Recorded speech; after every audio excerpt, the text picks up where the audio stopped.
Good morning. My name is Rob, and I will be your conference operator today. At this time, I would like to welcome everyone to the Atkore's third quarter fiscal year 2025 earnings conference call. All lines have been placed in a listen-only mode. After the speaker's remarks, there will be a question-and-answer session. If you would like to ask a question during this time, simply press star followed by the number one on your telephone keypad. If you would like to withdraw your question, again, press star one. As a reminder, this conference is being recorded. Thank you.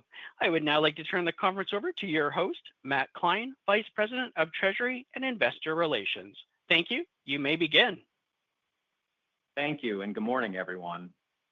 I'm joined today by Bill Waltz, President and CEO, John Deitzer, Chief Financial Officer, and John Pregenzer, Chief Operating Officer and President of Electrical. We will take questions at the conclusion of the call.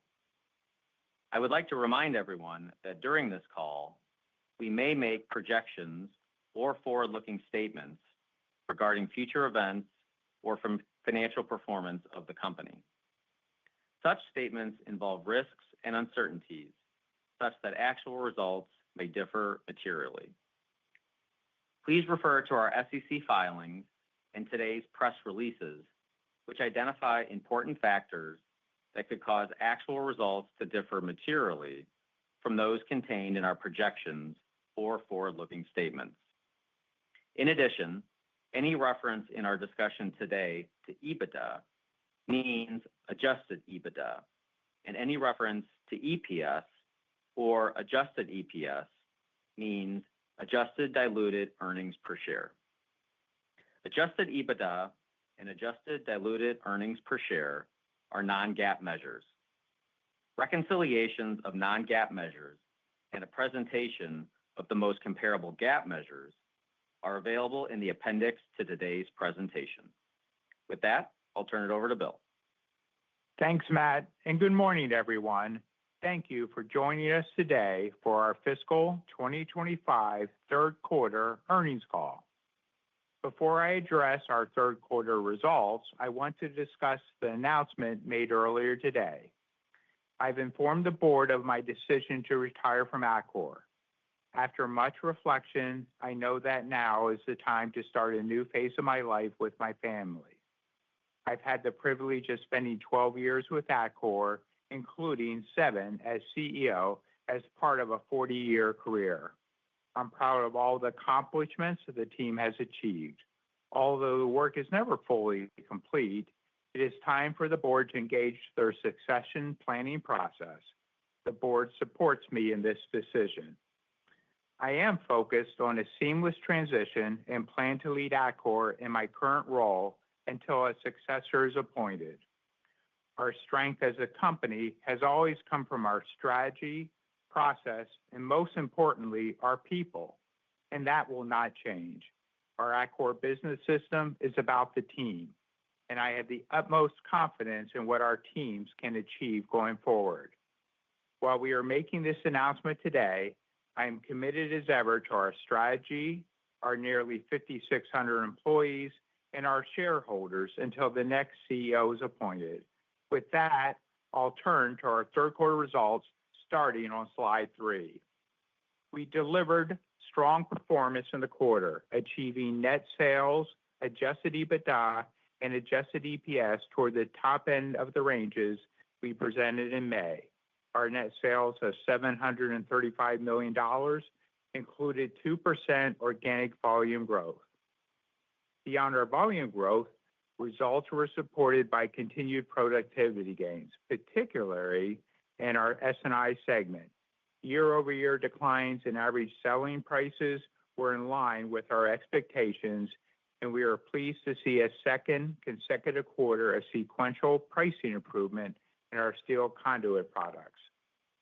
As we started our third quarter this past April, we were just beginning to operate in a new tariff environment. Over the last 90 days, the environment has continued to evolve with multiple modifications to initial tariffs and the introduction of new ones.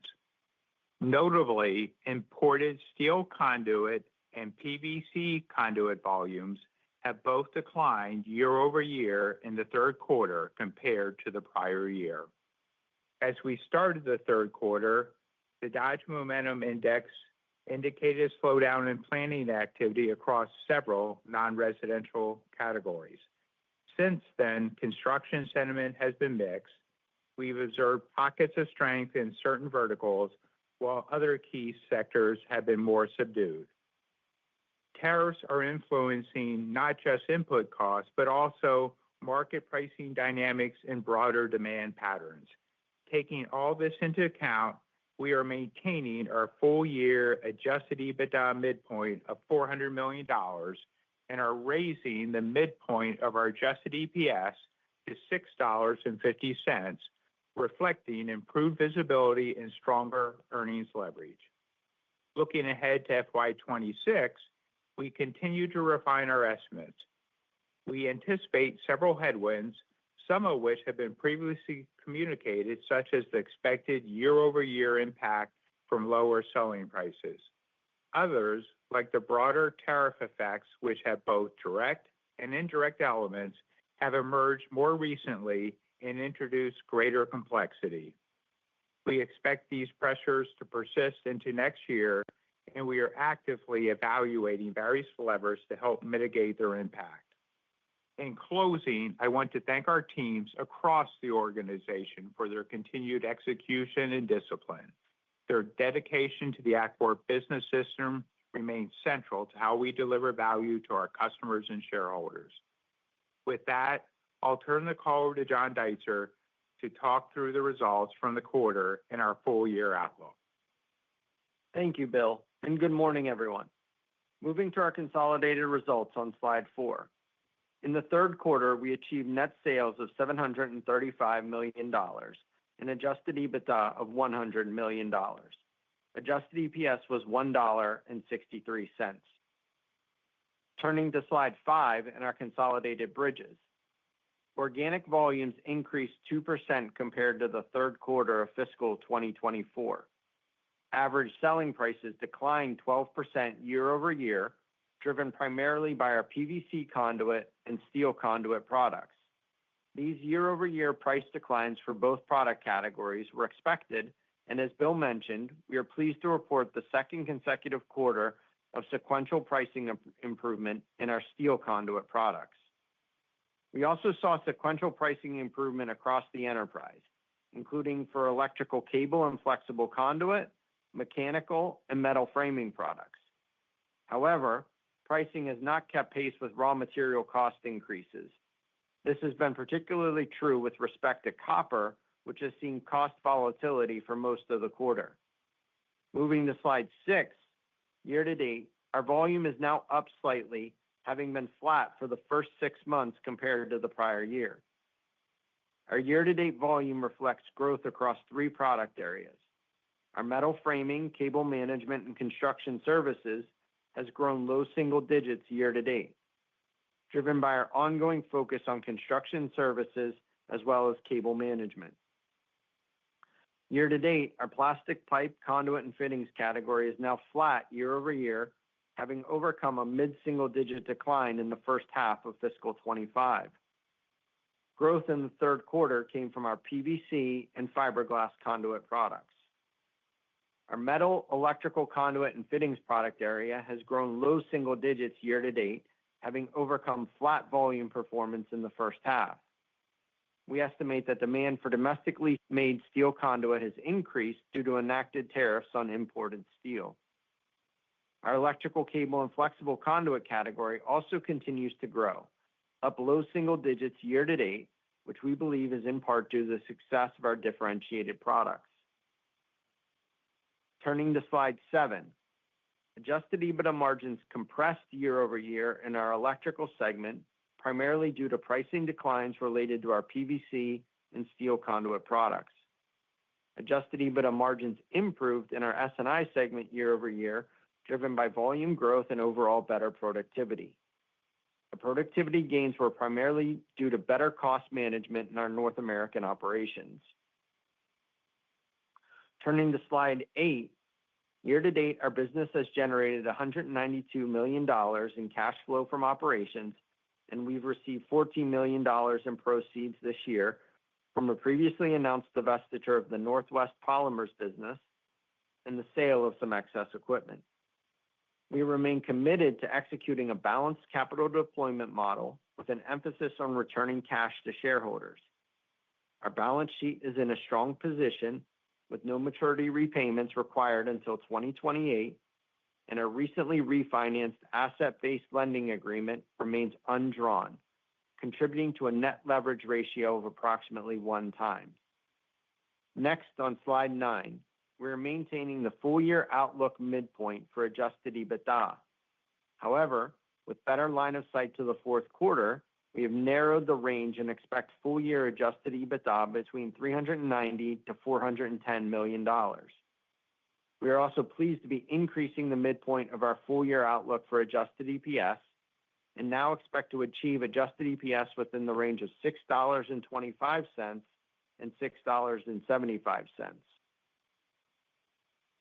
With this, we expect our fourth quarter adjusted EBITDA to be in the range of $75 to $95 million. Our adjusted EPS is expected to be in the range of $1.05 and $1.35. We are also adjusting our outlook for our full-year tax rate. As a reminder, the impairment recorded in the second quarter will reduce our full-year tax rate, which we now expect to be in the range of 19 to 21%. This means we'd expect our tax rate in the fourth quarter to be within a range of 20 to 23%. As we mentioned earlier, the forward-looking sentiment on construction activity appears mixed depending on the end market. Through our first 9 months, we have grown just under 1%. For the full year, we would expect our volume to be flat to slightly positive. With that, I'll turn it over to John Pregenzer. Thank you, John. Moving to slide 10. As Bill touched on in the beginning of the call, the topic of tariffs remains fluid with no definitive certainty on their duration or size. As we manage the business, we recognize that tariffs have both a direct and indirect impact on our company. A central theme supporting tariffs is an increase in onshoring of manufacturing across the U.S. There have been positive indicators that onshoring investment momentum is starting to pick up. However, these efforts take time with various factors impacting the rate of change.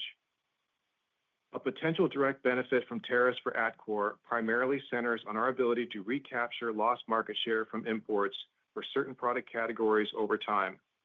This is especially true for our steel conduit products.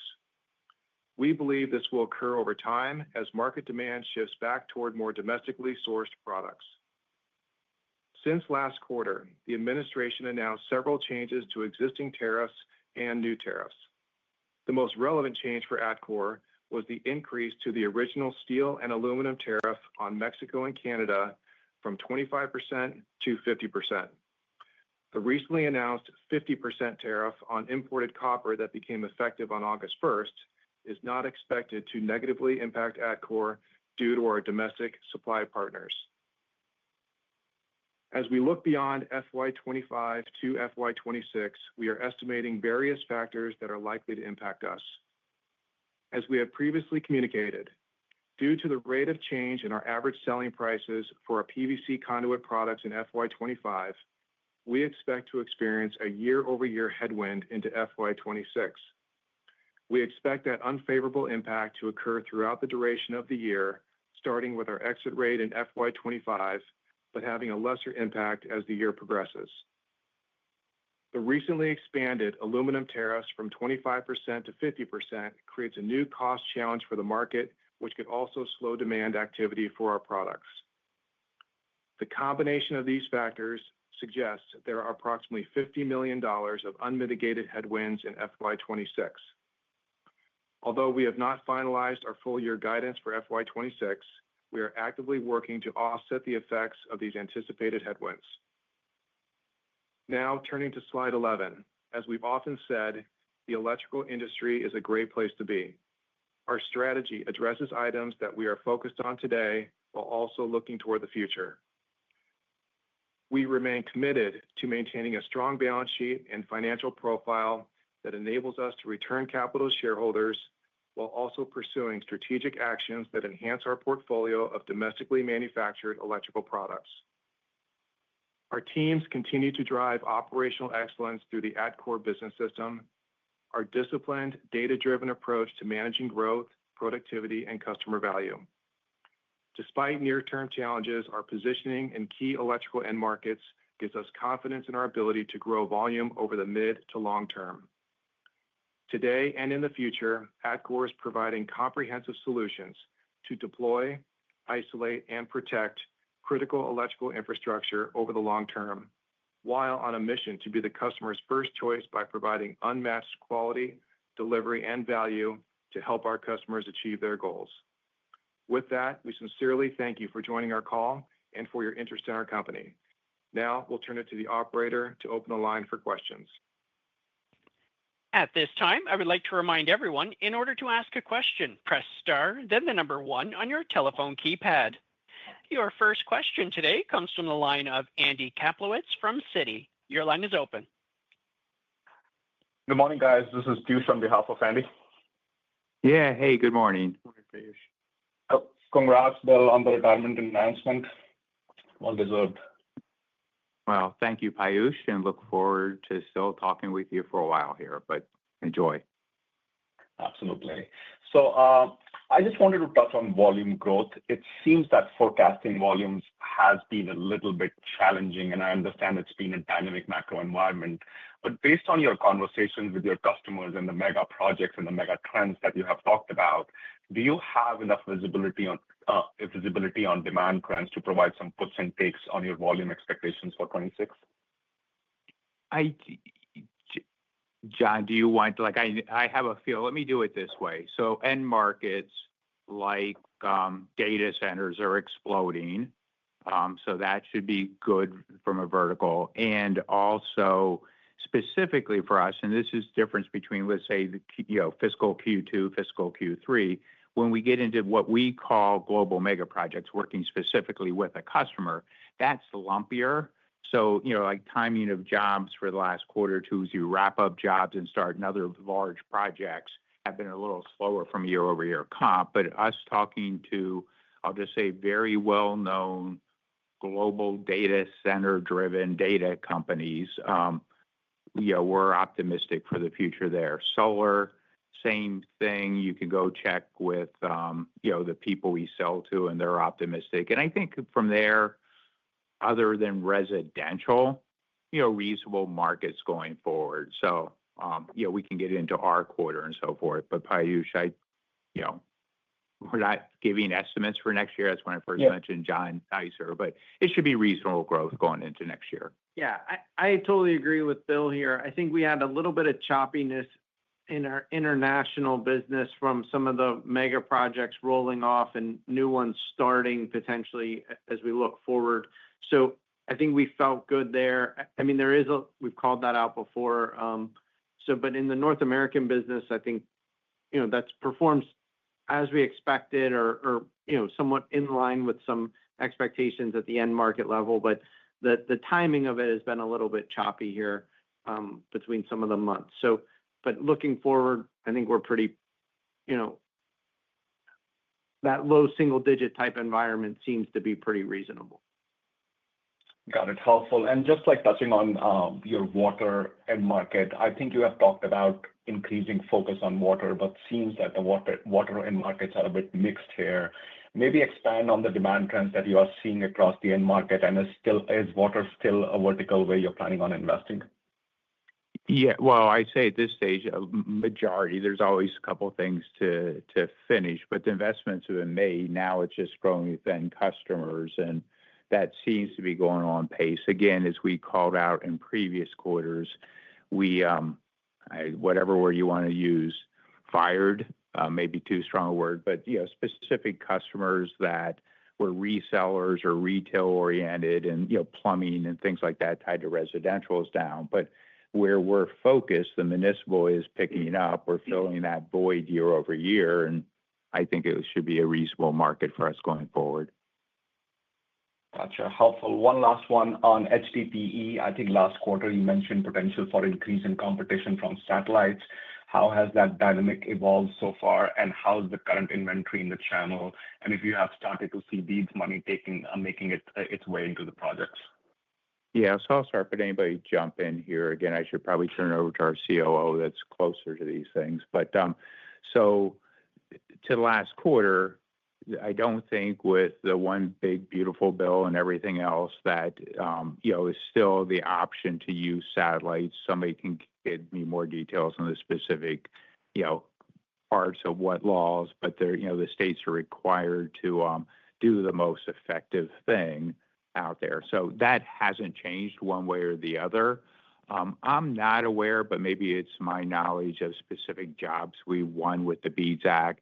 But I do think you can triangulate this with, again, other people in the industry that overall fiber is starting to go up because of the data center growth and things like that. So long-winded answer, Piyush, that nothing's really changed from our last quarter guidance, other than we are starting to see the business volumes pick up, as we go forward. So again, another should be good thing over the longer term. Very helpful. Thank you, guys. Thank you, Piyush. Your next question comes from a line of Deane Dray from RBC Capital Markets. Your line is open. Thank you. Good morning, everyone. Good morning, Dean. Hey, Bill, also add my congrats on the announcement. I know you're still in the seat, but appreciate everything you've done here, and congrats. Dean, thank you. And yeah, I'm still in the seat and nothing changes. But yeah, working with you obviously through Atkore and previous careers, it's been a great relationship. Absolutely. So can we start with you've given some good updates here on the tariff kind of from a high level. Can you take us down to the ground level, especially on the steel conduit imports from Mexico? So how has that changed, with the introduction of the tariffs? Has that stopped the flow of Mexican steel conduit? And then same question for the PVC that was coming in from Latin America. Just has that stopped, or can you size any of that for us, please? Yeah, so I'll do both here. Again, I should look over at John. John Pregenzer, any of us could answer these questions. But I'll mix the two together to go overall for the year. And I'm using fiscal year just to even go back farther through October. For the year to date for both, they're either flat to maybe up 2%. We're like noise level that I would call flat. But again, before someone says, oh, the one was up 2%. Now, the key thing to your point, and then I'll give caveats, Dean, is in this last fiscal quarter, both were down significant double digits. So what does that mean? I would say well over 20%, maybe getting up to 30% down for the quarter. Only caveat to that is what no one would know is obviously I think the tariffs are working, but also in the beginning of the year when after President Trump was elected and we talked, did some people buy up and they're burning through inventories and so forth. So how much is tariff? How much is pre-buy?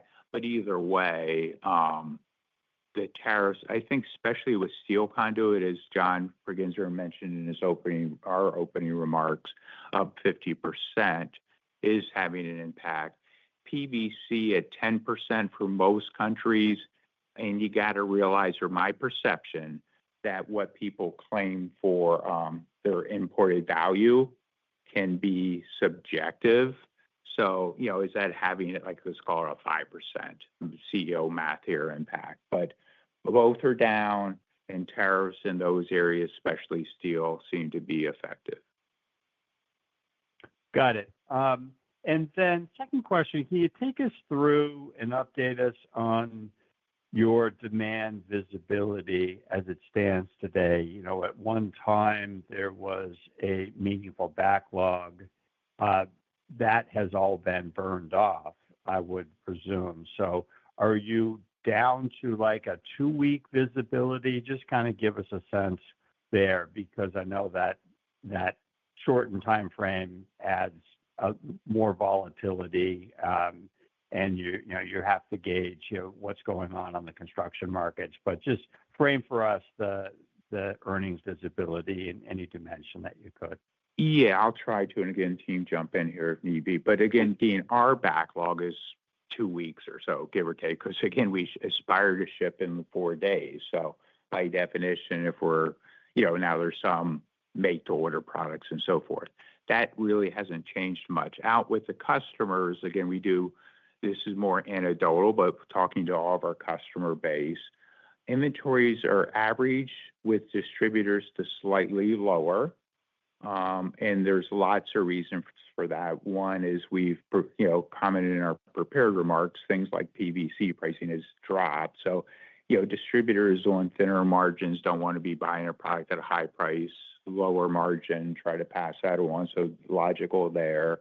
And then the last month has been pretty chaotic in the copper market when I think it was July 7th, July 8th that President Trump announced he was planning on a tariff. Copper, don't lock me into these prices, but copper just jumped from the mid fours, let's say, to almost $6 a pound, maybe not quite there, but, probably wise contractors, wise distributors waited to hold off. And that's just was announced on what the copper tariffs were on last week on August 1. So, they're probably holding a lighter inventory.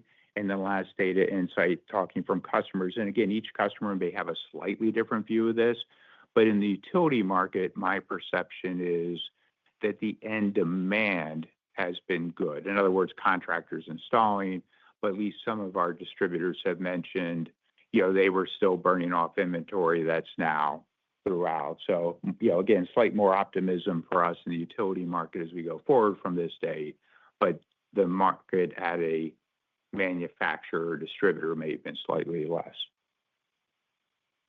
Okay, that's helpful. And just last one, a lot of good detail as always on pricing. And can you just step back and give us a perspective of any surprises in the quarter on how pricing played out? It was actually both for PVC and steel a little bit better than what we had been estimating. And now you got 2 quarters of better steel pricing. But just from your perspective, what has surprised you, if anything, about how pricing is playing out from here? Yeah, so I'll start with Dean and kind of echo your comments with a little bit more color. To your point, since, our, and again, team correct, but since our January earnings call, the price guide, price versus cost has been right in the middle of our estimate. So no surprises. It ties with our numbers and reaffirming guide and raising EPS and everything else there. To your point, metal conduit probably slightly better than we expected. PVC maybe a slightly better than we expected.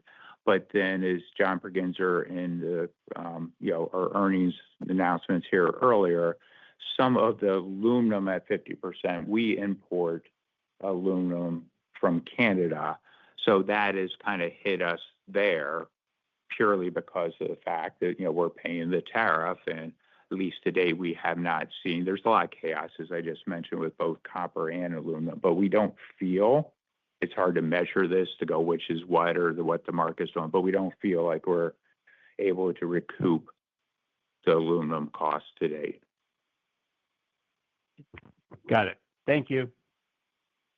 Thanks, Dean.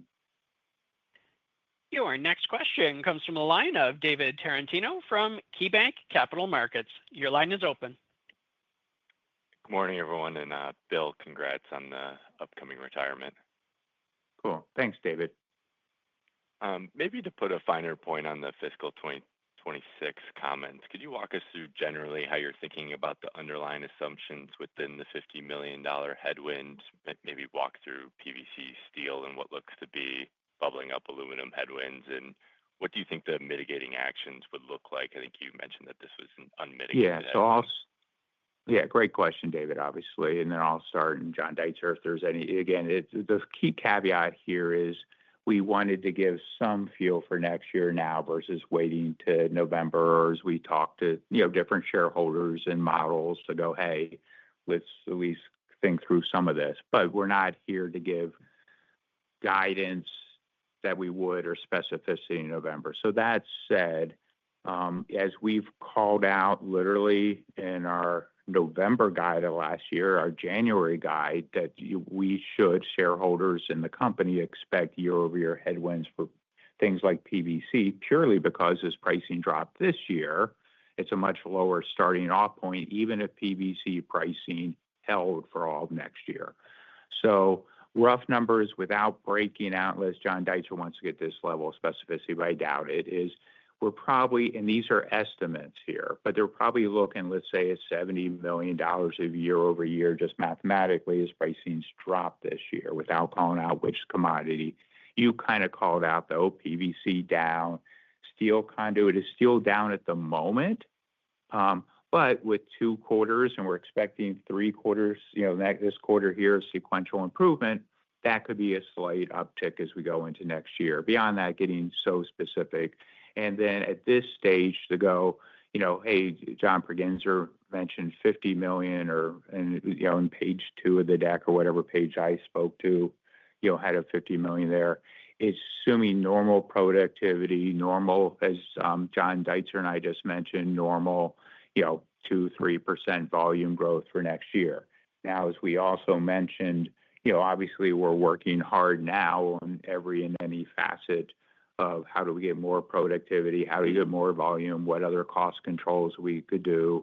Obviously, we're analyzing things like, we sold 1 or 2 small businesses, this year and going, is there other things we can do to create more shareholder value? So at this stage, though, David, that is as much as we can dimensionalize something to comments even John Pregenzer made, it's hard in this current environment, tariffs changing all around up and down to be any more precise than that. Yeah, I'm totally aligned here with Bill. David, there's a lot of volatility on certain items, whether, we've seen that even just play out here in the month recently with copper, where it spiked to, close to $6 a pound and dropped pretty significantly. So, the net headwinds we're expecting are right around $50 million, but that includes some level of our normal productivity improvement and volume expectation to get us back to that net 50. We probably, to Bill's point, we have a variety of headwinds in excess of that. And so there are, the normal measures, here to kind of get us back to the net 50 as the expectation into next year. So we wanted to try to get ahead of that communication if we could. Okay, great. Thank you. That's helpful. And then maybe just to dig into steel just a little bit more, it sounds like the import pressures are beginning to relax and pricing is improving sequentially. So what would give you the confidence that pricing trends are bottoming out and heading to more sustainable improvement? Well, let's do it this way, David. Let me maybe correct. You're correct with steel conduit. And as I mentioned with, I think it was Dean's question, PVC imports seem to be down, but on the same hand, whether it's, again, it's hard to always factor what's driving things, but with domestic competition and so forth, PVC pricing, we're still looking forward, it's estimates, but will continue to go down here, at least through the end of the year and probably some into next year. Again, we're not at that level. So I just want to level set that. Now, for the products, yeah, it's not rapidly going up with steel, but steel conduit, we had 2 quarters of sequential increases in our, margins, and we're thinking that margins will go up again, what we've seen so far for the first month of July. So hopefully I answered your question, David. Yeah, that's helpful. And then maybe if I could sneak one more in, could you just refresh us on how we should be thinking about capital allocation, just particularly around the share buyback pause this quarter, both near and long term? Yeah. So to our guide here, the 150, nothing's really changed. Let's put it this way. We spent $100 million. Somebody could debate, should we have done $25 million in the last quarter, $25 million in the next quarter, or spend it all, but got to 150 or done more. But there's no commitment to anything, but our guide still is to spend $150 million this year. And beyond that, we have not met with the board. I mean, I would think stock buyback will always be a strong part of our thing, but we just haven't done a capital allocation for next year to give a range for next year yet. Yeah, aligned there. I think in terms of the framework, though, I mean, we've talked about this for a while. The capital expenditures are a key part of from a capital allocation perspective there, the dividend, share repurchases, and M&A. I mean, those have always kind of been the four pillars of our capital allocation model. As we get to November and moving on, we'll give an update on how those expectations look for 26. But those have been the key components of our capital allocation framework, David. Okay, great. Thanks, guys. Yeah, thank you, David. Your next question comes from a line of Chris Dankert from Loop Capital. Your line is open. Hey, good morning, and just echo the congratulations again here, Bill. I guess this first question here, as far as the impact of the lost IRA tax credits on kind of next 12-month earnings, I know it's fairly small, but is that included in the $50 million headwind? You were breaking up there for a second, Chris. Can you mention that again? Yeah, apologies. Just on the IRA tax credit, that's going away, I believe here. Is that headwind included in that $50 million you call out of headwinds for 26? Yeah, I'll take a step back. I mean, I think we try to dimension that on one of the slides. I think from our perspective on the relevant portions of the Inflation Reduction Act, I think are maintaining, at least here in the near to midterm. There might be some longer term dynamics around accelerating, into the late 2020s and things like that, or 2030s. But I think the near to midterm, our understanding or current operating assumption is that the tax credits for the solar torque tubes are largely intact here in the near to midterm. So we had some modest headwinds. I think the dynamics more from our volume with that market this year around, where solar credits had a modest, slight impact. I think we called out on one of the volume bridges along the way this year, but the operating plan, I think, is by and large the same with that one. Yeah, or I know your question was specifically, Chris, around or at least I perceive the torque tube tax credit. But again, if I didn't mention it, one of the earlier questions, for the market itself, it's always spotty job by job. I don't want to be speaking for our customers, but with or without the recent different bills and legislation, our voice of customers solar without even tax credits is optimistic. I'm speaking for them, so to speak, but just from the standpoint of they do have good backlogs. There's a lot of stats they can tell you that still they can start up a new energy source quicker than any other form of energy. And obviously, I don't think anybody, hopefully in the U.S., is debating the extreme need for energy as we continue to drive, data centers and things like that. So my personal view from talking with customers and so forth is that solar, like almost any form of energy, will grow well above GDP going forward.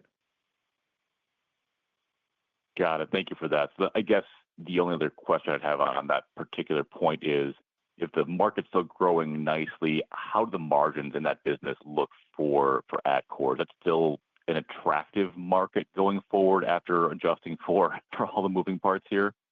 Yeah, I think so, especially going forward. What we talked about, which I hesitate to bring up again, but it's more about productivity in our factories running well. So as we look, I don't want to get down to each customer, but as customers have talked to us about 2026 and so forth, our productivity is good, our throughput, our scrap is good. So it's those type of things that I think are in our control, Chris. And, if the volume comes like we expected, it should be a good market going, or good vertical, however you want to say it, for us going forward. Got it. Well, thanks so much for the color. Yeah, thank you.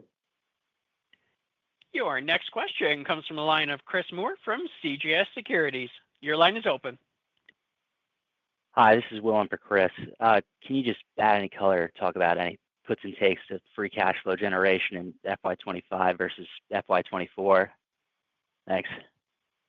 Yeah, absolutely. So good question. Well, we had a little bit of dynamics ending on the 27th here versus the 28th, and we have some AR that comes through. So I think you kind of noticed that. I think someone else had kind of called that out from a free cash flow, so a little bit weaker. That being said, we do anticipate Inventories have been coming down slightly. That's probably an opportunity as we look forward to continue to make sure that we can optimize our inventory. We've been trying to add, whether it's to support the service centers or some of these other initiatives, selectively over the past, let's call it 18 months. But that's probably an opportunity as we look forward into 2026 that we can continue to improve free cash flow generation. But, some of those AR dynamics that we showed ending on the June 27th have largely kind of played themselves out into July and August, and I'm pretty pleased here. So I think, we had just had a little bit of a timing element here right at the end of the June, but I think we'll be back on track with some of the expectations of the free cash flow generation or the cash from ops generation, really, as we look forward into the fourth quarter. Thank you very much. Your next question comes from a line of Justin Clare from Roth Capital Partners. Your line is open. Hey guys, thanks for taking the questions here. So I wanted to ask about the headwind that you had mentioned moving into fiscal 26 here. Wondering if you could just speak to how much of that headwind is really a function of just the pricing decline that you've already experienced in fiscal 25 versus the anticipation of further price declines in 26. And then I know raw materials and the increased cost in aluminum is also a factor there. So wondering if you could just maybe elaborate on the different factors. Yeah, so great question, Justin. Obviously, I'm going to dimensionalize to just a small degree because, again, we'll give more specificity in November. But I think the majority, now whether that's 51% or 85%, I'm not dimensionalizing, is the year over year. In other words, to go, hey, if we ended flat in September, we would still have a large number. And again, that hopefully should not be news to anybody going back to November or January discussions. But from there, we haven't dimensionalized to go, hey, could some products still go down more? Or to your point, calling out the aluminum tariff, that specific niche doesn't seem to be working for us. But at this stage, again, without it's not November and giving next year's guide, I would think steel conduit should be up year over year. And again, all these things are qualified with, with the administration, what they do. Do they change tariffs? Do they give a quota before tariffs? So that's why it's like we want to give as much guide or feelings as we can, but it's as you can appreciate, things change maybe weekly with administration and so forth. But hopefully it answers. I think a lot is with the impact we've already seen this year. Got it. No, that's helpful. And then just wanted to follow up on steel here. So import volumes have declined. Wondering if you could just speak to the potential you see to recapture some market share in steel conduit and how much that affects your volume assumptions going forward here. Yeah, I think there's Justin spot on. I do think, and again, it's not going to be crazy. It's the steel conduit, other than somewhat driven by maybe data centers, is one of our more steady GDP-ish product lines compared to things like metal framing or what we're doing with specific initiatives and so forth. But yeah, I would hope over time, aspire, whatever word you want to use, that we, as assuming that the importers continue to do a couple of things. One, just less volume coming in, or we less ability to undercut because they are paying, that markup with margins, no matter what they claim is the imported value, will help us continue to see the margins that we just spoke about and share go up as we move forward. So, yes. Okay. Appreciate it. Thank you. Thank you, Justin. And this concludes the question and answer session. I would now like to turn the call back over to Bill Waltz for closing remarks. Thank you. Let me take a moment to summarize my 3 key takeaways from today's discussion. First, Atkore had a solid third quarter of financial performance. Second, we are maintaining our full year 2025 outlook midpoint for adjusted EBITDA and raising our outlook for adjusted EPS. Finally, It has been and continues to be my honor to serve in this role, and I look forward to supporting Atkore during this time of transition over the upcoming months. With that, thank you for your support and interest in our company. This concludes the call for today. This concludes today's conference call. Thank you for joining. You may now disconnect.